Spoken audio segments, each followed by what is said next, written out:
Hey guys, this is Martin from Surge Electronics, and today I will introduce you the CueServer Mini and the CueServer Express, and I'm going to talk about the differences between both of them.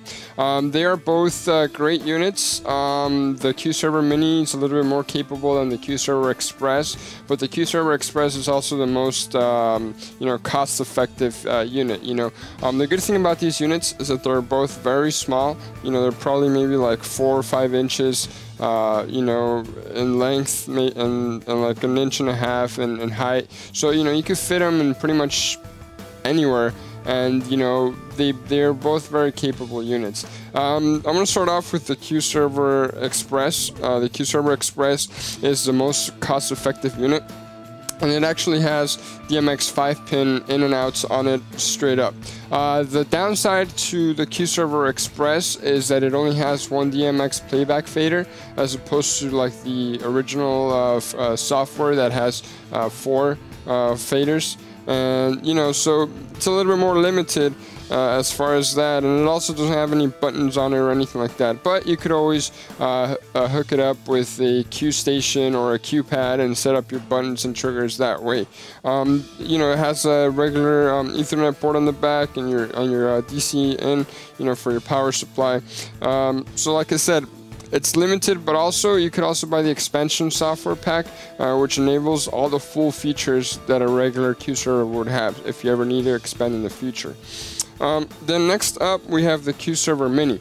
The CueServer Mini is it's a full-fledged, CueServer in a very, very tiny small package. Right off the bat, it doesn't have any trigger buttons on it like the regular CueServer does. But you could set it up with the expansion boards. There's an expansion board such as this one.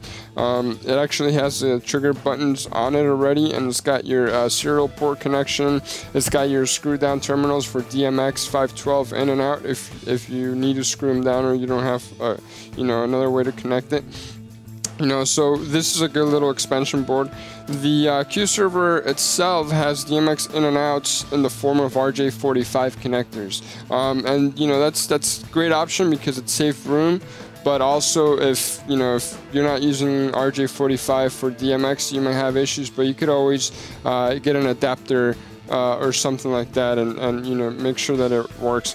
Also, there's the other expansion board. It's the smaller option. This one doesn't have the trigger buttons on it, but like I said, it does have your serial connectors and all that stuff that you may need for different options. So like I said, the CueServer Mini, as far as features and all that goes, it's the most complete, the most versatile option. And there's also the CueServer Express, which is the most cost-effective, but is also limited as far as features and all that. The other thing I forgot to mention, the CueServer Express does not do DMX streaming. So if you have a lot of moving DMX effects, the Express is not going to do it unless you get the expansion software for it. And the CueServer Mini is the complete version. It's just in a smaller option. If you do need the contact buttons and stuff like that, the function buttons, you need to buy this expansion board. If you don't, if you're going to use it with the Cue pad or whatever, you don't need any of that.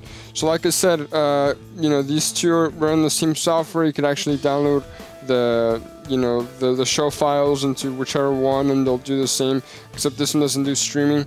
So if you guys have any questions, any comments, ideas, anything like that, go ahead and drop us a comment there on the YouTube comment box. Also, don't forget to subscribe and check out our website at SMPTE.com. Thanks for watching.